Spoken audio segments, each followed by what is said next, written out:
এই একটা বয়স আমাদের ছেলে মেয়েদের, যে বয়সে শালা ঘুম আসবেই না, কারণ ভিতর থেকে টেনশন কাজ করছে।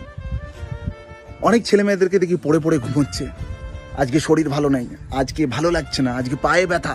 No excuse, no excuse. এই বয়সে কোনো এক্সকিউজ কাজ করবে না।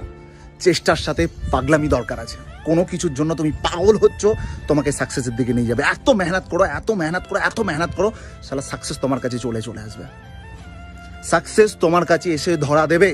হিন্দিতে একটা কথা আছে, जो जागोगे ও পাওগে, जो सोओगे ও खोओगे। এই জিনিসটা মাথার মধ্যে রেখে দে ভাই।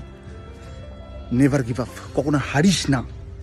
এই একটা বয়স, যে বয়সে তোরা দৌড়াদৌড়ি করছিস না, অনেক ছেলে মেয়েদের মধ্যে দেখি কোনো বন্ধু বললে চল একটু মাঠে দৌড়াতে যাই, আজকে না কাল থেকে যাবো, কাল নয় পরশু দিন থেকে দেখো। जो কাল সোচা ও আজ করো, जो আজ সোচো আভি, তাহলে এক স্টেপ এগিয়ে থাকবি, সবার থেকে এগিয়ে থাকবি। ওঠ, জাগ।